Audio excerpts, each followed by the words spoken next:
Mugekiro kyalero President Ayoleseza abajaasi abapika obunyama Ogwa Ssewanyana ne Ssegirinya Gufusse Lutakome baminisita bagaaniddwa okukola endagaano ku lwa gavumenti. Ssewanyana ne Muhammad Ssegirinya abaliibukana n'emisango egy'ettemu eryekuusa ku bijambiya.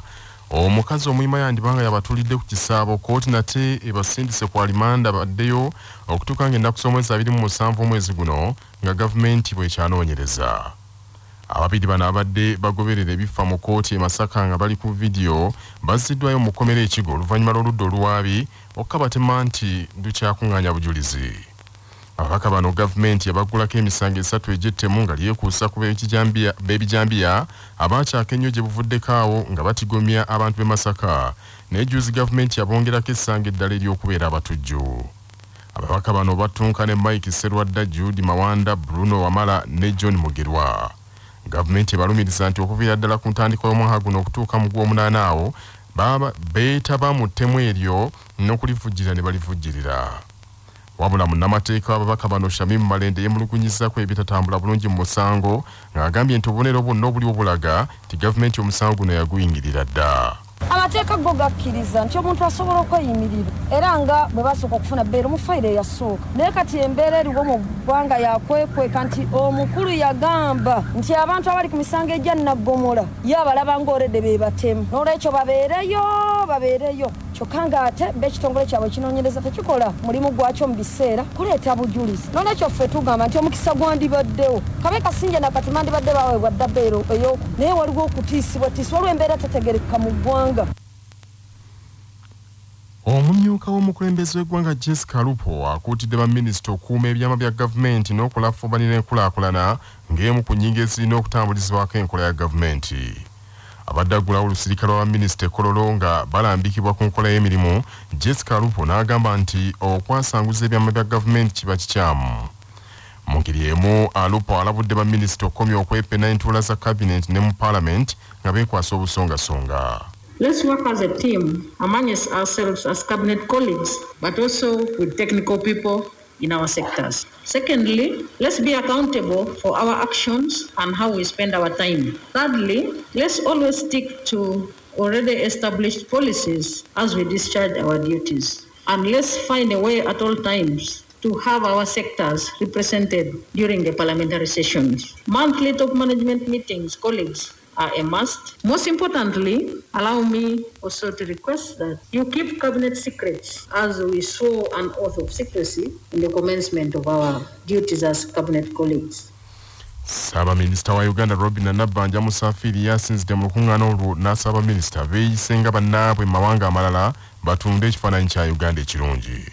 Yadde ndi Prime Minister nange era nkyasoma. Era ne omukyala yagambye nti learning is a gradual process. Obadde Minister wa Health ate kakati bakutadde bwa Prime Minister. Ate wa Prime Minister birala. Oba muntegedde. So oba olina okubeera nga buli kaseera osoma. Ate kati nange ndi supposed okusomesa aba minister. Kati bannayuganda balina okumanya nti eggwanga eryaffe nga Uganda okulyeyagaliramu. Bannayuganda tulina okuyiga nti eggwanga lyaffe erya Uganda liriba lisooka. Kati wannambalabirawo babagamba bakula naye Kigali wokka ye wali akantu. Gendako ebbali olabe. Bayitayo Kibero olabe. Waliyo n'abalina envunza. Naye bo branding. Ssaabawoleza wa gavumenti Kiyowa Kiwanuka abalabudde obutagezaako kweyingiza mu kukola ndagaano ne gavumenti ez'amawanga ag'ebweru awatali lukusa lwa pulezidenti. Really, I think what is important for us to know here is that no cabinet minister or any other person has the mandate to enter into a treaty. That mandate under the constitution is given to the president. Now the president can appoint someone to enter into a treaty, and the treaty means these are foreign policy documents. It can be entered into with international agencies. It can be entered into with other countries. Ate Nampala wa gavumenti Thomas Taibwa agambye nti okusaasaanya ebyama bya gavumenti kisinze kuva ku bakulembeze abalowooleza mu mawulire. Minisita omubeezi owa tekinologiya n'okulungamya eggwanga ow'ekitiibwa Joyce Juliet Nabbosa Ssebugwawo yagambye nti ensobi nnyingi ezikolebwa ziva ku buteebuuza n'okwagala okwemalira mu buli kintu. Mulimu bingi ebiyambye naddala abo abakayingira ebyobufuzi badde tebamanyi kyakola nga minisita fe abamu ababadde mu byobufuzi ebimu kujja ku mpozi kyendabyemu kyekyokuba nti tosobola kukola ndagaano n'abantu b'ebweru nga pulezidenti amaze kukkiriza kubanga ensi ezimu oluusi mukola endagaano nga zikwatagana nansi n'olwekyo pulezidenti yaba alina okukola ki okusalawo ekyenkomeredde kubanga ekintu ekyo bwe kiba tekigenze bulungi eggwanga lyeryonooneka kiwa ekifaananyi ekibi. Minisita y'ebyobulamu ekuzizza olunaku lw'ensi yonna olw'okulwanyisa endwadde z'emitwe n'okutongoza etteeka eppya erikwata ku nzijanjaba y'abantu abatawaanyizibwa emitwe ng'etteeka eryo lijja kuyambako okukendeeza omujjuzo mu ddwaliro ekkulu e Butabika. Minisita y'ebyobulamu ekoleddwamu ne bannakyewa abakulembeddwamu ekitongole kya Strong Minds Uganda mu kuzza olunaku luno. Etteeka eppya erikwata ku kujjanjaba abalwadde b'emitwe pulezidenti yalisaako omukono mu 2019 wabula n'okutuusa kaakano libadde terisibwanga mu nkola. Uganda mu kiseera kino erina eddwaliro limu lyokka erijjanjaba abatawufu b'emitwe eri e Butabika ekireetawo omujjuzo ogw'amaanyi.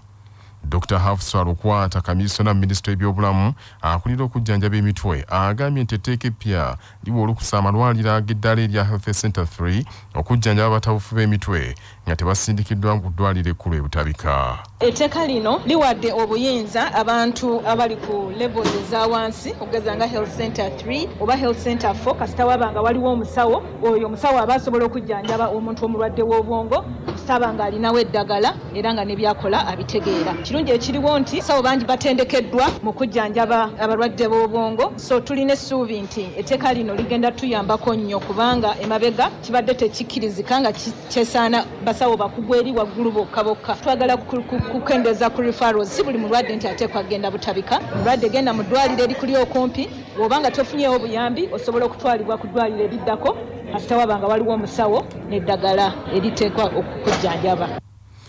Mu kiseera eky'omuggalo kitegeezeddwa nti omujjuzo gweyongedde nnyo e Butabika ng'okusinga kivudde ku bizibu ebitali bimu ebyaleetebwa ekirwadde kirumira mawuggwe. Ebizibu ebyo byaleetera abantu okwennyamira, emitima okwennyika nga buli kadde beeraliikirira, abamu baafiirwa emirimu, abandi ne bafiirwa abaagalwa baabwe, abalala baalwala n'ensimbi ez'okubajjanjaba ne zibula, ekyaddirira abantu kutabuka mitwe. Dr. Naku Juliet akulira eddwaliro ly'e Butabika agambye nti abantu abasoba mu mutwalo be beeyongedde ku balwadde be babadde nabo. Soosowaze ebigambo by'obulwadde obw'omutwe sobola okulaba nti bannayuganda bafuna obuzibu buno bakwatwako mangu ne bajjanjabwa ne basobola okuddayo okubeera abantu ab'omugaso. Abantu bano bwe tubajjanjaba abasinga obungi batereera ne baddeyo ne basobola okukola emirimu gyabwe ne balabirira abaana baabwe n'okusoma ne basoma ne bagraduate nga betujjanjabye. Ebyobwongo bwe tutaabikwateko ensi ejja kubeera mu matigga. Eddwaliro libadde n'omujjuzo mungi olw'okuba nti woodi ezisinga ez'abalwadde ab'emitwe twali twaziggala olw'okugezaako okulwanyisa lumiima mawuggwe okusobola okubajjanjaba obulungi nga tebeegasse n'abalwadde balala. Obutawufu bw'emitwe kikyali kizibu ky'amaanyi nnyo naddala mu mawanga gaffe agakyakula. Abamu basooka kuliyita ddogo ekiddira muntu okutabukira ddala n'atuuka okuba amayinja. Abantu abafuna ebizibu ebyo ebiseera ebisinga obungi tebafiibwako kimala era baboolebwa, babasuulira ddala oluusi n'okubasiba ku njegere oba mu buyumba olw'ekirwadde ne kisajja sinakindi omuntu okufuuka ekitagasa.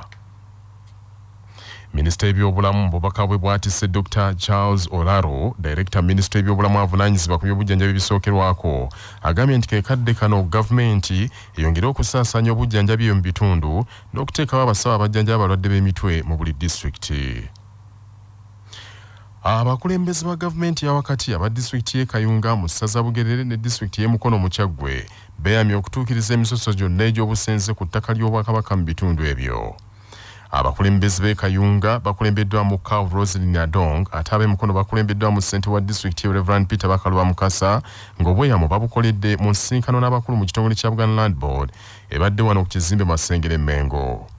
Wabaddewo n'okutema empende ez'okutereeza obusenze bwabwe ku ttaka ly'Obwakabaka okuli ebitebe bya disitulikiti zino n'ettaka lyonna ery'Obwakabaka kwe bakolera emirimu gyabwe.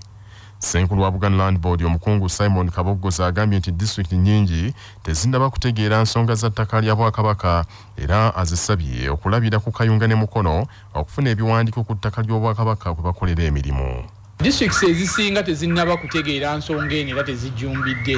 Ne tulabye nga disitulikiti y'e Mukono evaayo nejja okusobola okutandika ku lugendo olwo. Tuvuddewo nga tukkaanyiza basobole okubeera nti tuteekawo akakiiko ak'abakugu batunulire ebifo bye basaba naye bagenderere nnyo kubanga mu Bwakabaka tulina ebifo ebimu bye tasobola kubatongoza busenze bwabwe.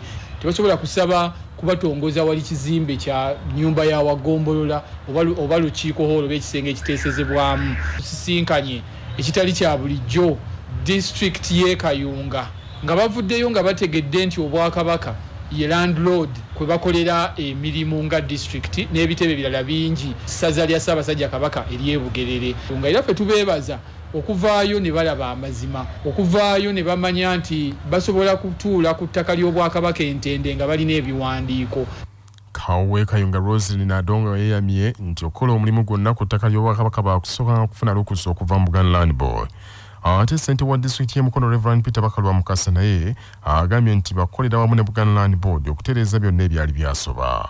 Nga twagala okulaba ettaka lye tulina tutereeza tutya obusenze bwaffe kubanga ffe tulina liizi ey'emyaka egigenda 4 oba n'omusobo ku byapa ebyo 2 naye nga twagala naffe tujje eno mu butongole twewandiise batumanye era bwe bamala okutumanya tumanye enkola ki gye tugenda okukozesa. Tugenda kusigala nga tusasulira liizi, tusobola okwegulira ddala, tusobola okusigala nga abapangisa kubanga ne gavumenti ya Ssaabasajja Kabaka twagala eganyulwe mu nteekateeka eno. Abantu abafunye ebyapa be tutamanyi ebyo nga tusaba n'okusaba bisazibwemu ate era tube nga tuwuliziganya ne Buganda Land Board nti buli kye baagala okukola ku liizi ffe gye tulina tutuula ne tuwaŋŋana amagezi. Omwoyo gwe tubaddeko wano gwe mwoyo gwa Buganda ogutafa nti abantu be tuweereza aba gavumenti ya Uganda era be bantu ba Ssaabasajja Kabaka.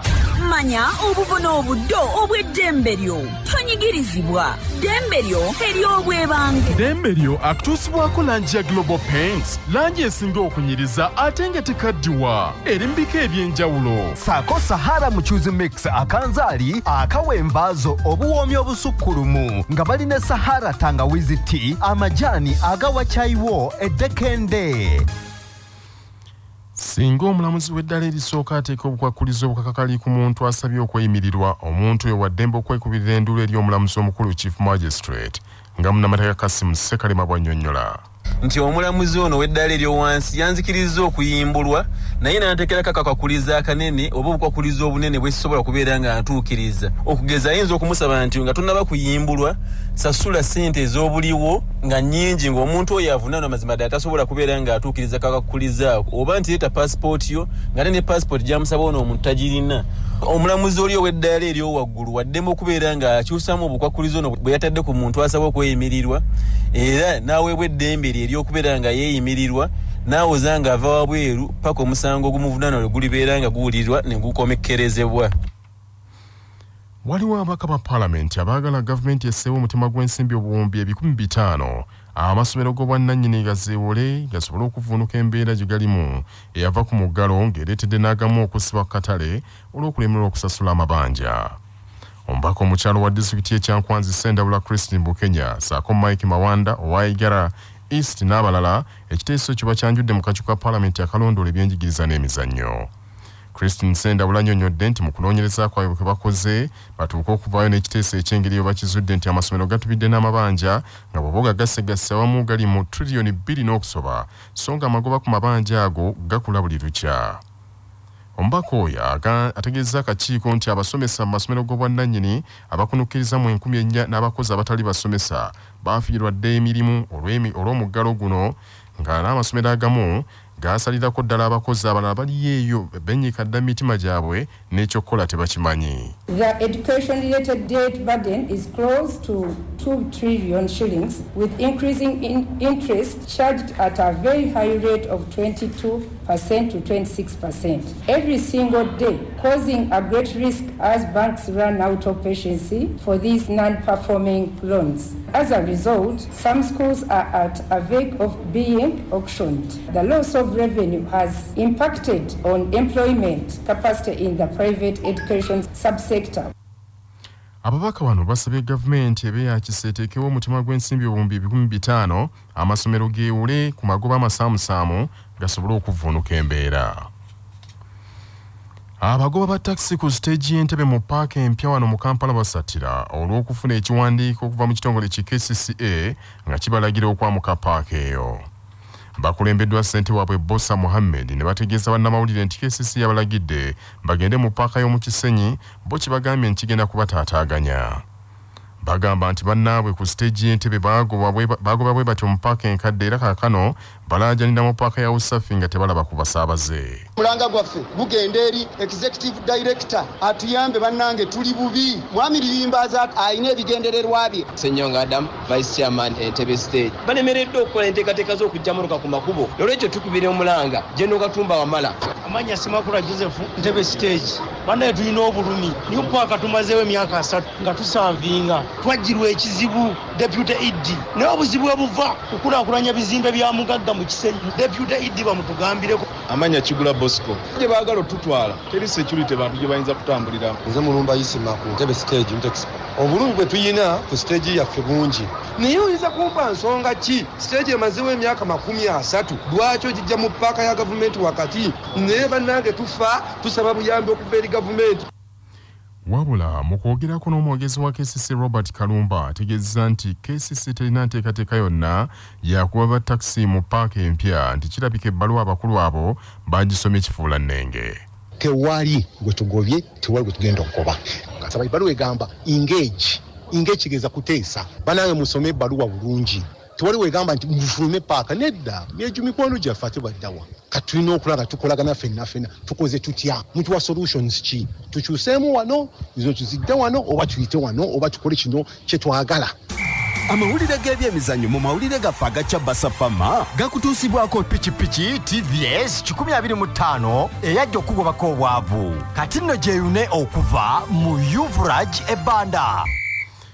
Bannansi ba Kenya ne gyebuli eno bali mu kiyongobero eky'amaanyi olw'omuddusimu waabwe emmunyenye Agnes Tirop Jabet afudde.